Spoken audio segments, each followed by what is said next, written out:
Shalom, jumpa lagi 15 menit bersama Avila.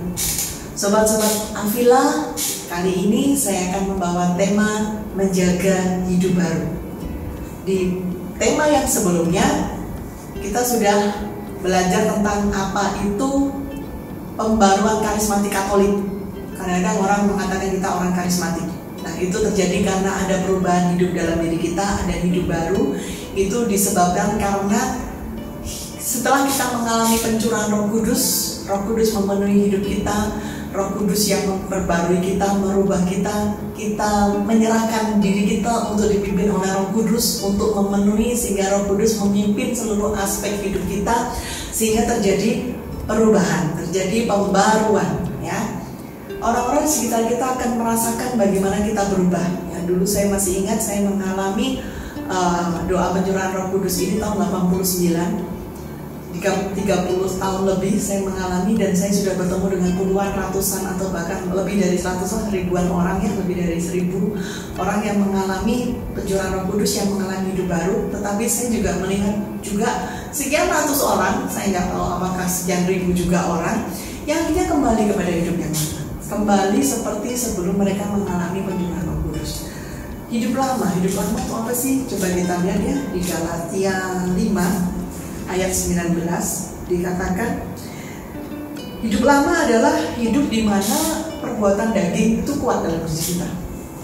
Perbuatan daging telah nyata, yaitu percabulan, kecemaran, hawa nafsu, penyembahan berhala, sihir, perseteruan, perselisihan, iri hati, amarah, kepentingan diri sendiri, percideraan, roh pemecah, kedengkian, kemabukan, pesta pora, dan sebagainya. Nah, ini pasti berlawanan dengan orang yang dipimpin oleh Roh Kudus. Nah, pada saat seorang mengalami pencurahan Roh Kudus, pada saat seseorang mengatakan, mengizinkan, menyerahkan dirinya untuk dipenuhi Roh Kudus, maka terjadi, pasti yang terjadi adalah pertobatan. Apa? Meninggalkan segala sesuatu yang tidak berkenan kepada Allah untuk berubah menjadi melakukan segala sesuatu yang dikehendaki Allah. Hati ini mulai mencintai Allah, mulai ada kerinduan untuk berjumpa dengan Allah. Ada hati yang berkobar untuk terus mencari Allah. Nah, mengapa banyak orang yang kembali kepada hidup yang lama? Karena apa? Seringkali menganggap bahwa di mana pada saat doa pencurahan Roh Kudus itu adalah suatu tanda kutip pengalaman yang indah aja. Oh, dulu pernah mengalami, dulu aku pernah, dulu tahu, dulu, tapi sekarang bagaimana? Berubah, balik lagi. Ya, kenapa? Ada berbagai banyak hal, tidak bertumbuh, tidak disiplin, tidak menjaga hidup baru, ikut arus dunia, masalah yang menggerus itu semua. Nah, bagaimana sih supaya cara kita menjaga hidup baru? Sudah terkasih, ada 4 hal yang harus terus kita lakukan supaya kita bisa menjaga hidup baru kita. Yang pertama adalah berdoa, sudah pasti. Yang kedua adalah firman Tuhan. Yang ketiga adalah berkomunitas. Yang keempat adalah pelayanan. Pada tema kali ini mungkin saya akan membahas secara yang umum, tetapi kita juga nanti akan belajar lebih khusus satu persatu, ya. Doa. Dulu sebelum kita belum mengalami hidup baru, belum ada pembaruan karismatik, doa itu mungkin hanya sekadar doa yang meminta-minta ala kadarnya.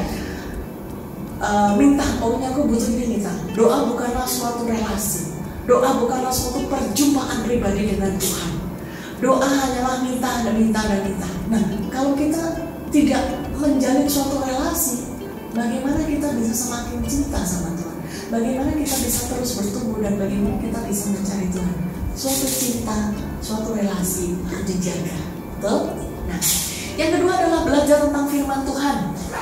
Kita lihat di Filipi 4 ayat 8, di situ dikatakan, jadi akhirnya saudara-saudara, semua yang benar, semua yang mulia, semua yang adil, semua yang suci, semua yang manis, semua yang sedang didengar, semua yang disebut kebajikan, dan yang patut dipuji, pikirkanlah semua itu. Nah, itu bisa didapat dari mana? Itu bisa didapat dari firman Tuhan. Maka untuk seseorang belajar lebih dari firman Tuhan, belajar lebih dan mengenal Tuhan lebih lagi, belajar dari mana? Tentu saja dari firman Tuhan. Agar apa? Kita bisa mengenal apa sih maunya Tuhan. Tuhan kepengen apa? Tuhan itu siapa, pribadi yang bagaimana, yang disukai apa, yang gak disukai apa, kepengingan kita apa. Dan firman ini juga bisa menjadi pagar, batasan-batasan. Kalau kita gak boleh begini, kalau ini melanggar, ini mendukakan hati Tuhan, ini yang Tuhan tidak mau. Jadi kita akan punya pagar-pagar, batas-batas mana yang boleh, mana yang tidak boleh, apa yang harus dilakukan. Dan itu bisa menjadi tuntunan kita untuk terus belajar mengenal Tuhan. Yang ketiga adalah berkomunitas, ya, berkomunitas. Karena saya dari PD, maka saya akan berbicara mengenai PD. Saya sudah bergabung di PD sejak tahun 90-an, ya. Sejak saya terima penyuluhan Roh Kudus, saya terus mencari PD sejak itu. Nah, kita berkumpul di PD bersama-sama untuk kita menjaga hidup baru kita, untuk kita memelihara hidup kita. Karena apa? Pada saat kita berkomunitas, kita berkumpul bersama-sama dengan orang-orang yang mengalami hidup baru, orang yang sevisi, semangat yang sama, roh yang sama, berkobar yang sama. Dan di sana kita terus belajar, kita mengalami hidup kita baru, kita bersama-sama memuji dan menyembah Tuhan. Tempat di mana kita belajar, dan itu bersama-sama, roh yang sama bersatu dalam suatu tempat memuji Tuhan, itu akan menjadi sesuatu yang sangat indah, ya. Kita akan terus semakin mengenal Bapa kita akan semakin terus mengenal Tuhan, kita akan semakin terus belajar dan bertumbuh. Nah, saudara terkasih, berkomunitas. Lalu yang keempat adalah apa? Pelayanan. Saat kita mengalami hidup baru, saat kita bergaul akrab dengan Roh Kudus, ada suatu kerinduan itu yang terus menerus. Namanya cinta, namanya perasaan yang begitu intim, perasaan yang begitu dekat, kangen, ingin terus berjumpa dengan Tuhan. Sehingga seakan-akan kalau nggak ketemu dengan Tuhan itu ada yang kurang. Kalau nggak berjumpa dengan Tuhan itu ada sesuatu yang hilang, ada sesuatu yang kurang. Nah, pelayanan adalah saat dimana kita bergaul akrab dengan Roh Kudus, maka kita juga rindu agar orang lain mengalami seperti yang kita alami. Bahwa kita menerima itu semua nggak bisa enak-enakan untuk kita sendiri, tetapi pasti ada kerinduan agar orang lain mengalami itu semua. Yang namanya mulut ini pasti nggak bisa berhenti bercerita tentang Tuhan. Mulut ini pasti tidak akan bisa berhenti menceritakan bagaimana baiknya Tuhan, bagaimana luar biasanya Tuhan. Dan kita pasti rindu untuk berbuat sesuatu untuk orang lain. Dan kita selalu rindu untuk bertumbuh. Saudara terkasih, ini adalah hidup baru. Saya pernah sekian saat, sekian tahun, mungkin hampir 2 tahun, saya sempat meninggalkan hidup berkomunitas. Saya sempat meninggalkan PD pada waktu itu setelah saya ikut persekutuan doa muda-mudi. Lalu saya bergabung dengan, saya lulus kuliah dan saya bekerja. Saya meninggalkan Surabaya, bahkan saya pernah meninggalkan Indonesia. Di situ benar-benar saya nggak menemukan tempat untuk bersekutu. Ya. Saya tidak tahu tempat. Waktu itu saya di Malaysia, saya nggak mendapatkan tempat di mana saya bersekutu. Saya pernah hadir dalam suatu persekutuan, isinya semuanya orang Filipina, isinya semua orang India dengan bahasa mereka sendiri, dan saya nggak tahu mereka tuh ngomong apa, dan saya juga nggak tahu bagaimana. Tetapi namanya kerinduan itu tetap terus menerus ada, ya. Nah, lalu setelah itu saya balik ke Indonesia, saya menikah, saya keluar dari Surabaya. Saya kembali tidak menemukan tempat bersekutu, saya mencari tempat bersekutu saya. Dan apa yang terjadi, saudara terkasih, nggak sampai 2 tahun saya balik kepada hidup saya yang lama. Saya balik di mana saya bisa marah, saya bisa gebrak meja, saya bisa tunjuk orang. Kembali cara berpikir saya, cara berpikir orang pada umumnya, dan kata-kata saya kembali berubah, balik kepada hidup yang baru. Saudara terkasih, kalau kita orang Katolik ditanya mengenai doa, firman Tuhan, berkomunitas, pelayanan, kita mungkin mengatakan tiap tahun aku sudah melakukan. Apakah kita sudah melakukan seperti yang Tuhan mau? Apakah kita melakukan asal-asalan? Apakah kita sudah bertumbuh? Saudara terkasih, pada saat kita diam, hidup baru yang dulu sudah kita diam, terus kita nggak bertumbuh, kita nggak berubah, berarti nggak ada pertumbuhan.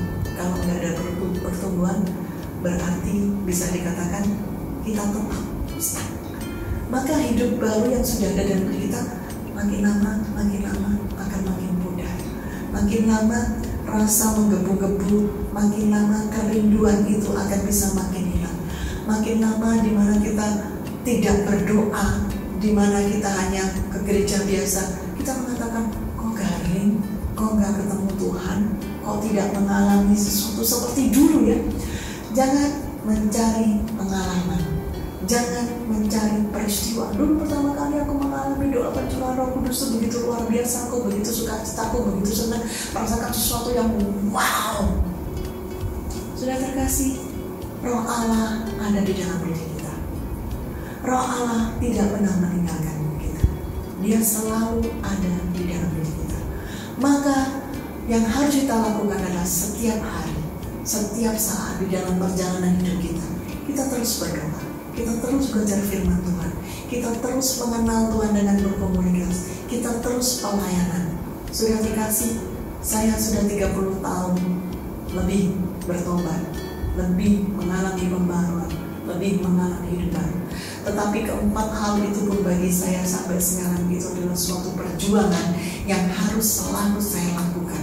Perjuangan yang selalu harus saya berjuang untuk melakukan ini semua. Kenapa? Kalau kita mau bertumbuh, keempat-empatnya harus dilakukan secara seimbang. Kita nggak bisa cuma doa aja, tapi kita nggak mau baca firman Tuhan, kita nggak mau berkomunitas, kita nggak mau pelayanan, kita nggak bisa bertumbuh, sudah terkasih. Karena cuma doa aja untuk kita aja, kita nggak mendengar pengajaran dari luar, kita nggak mendengar kesaksian. Pada saat ada masalah, kita bisa aja tergerus oleh masalah kita karena kita sibuk dengan masalah kita, fokus pada masalah kita.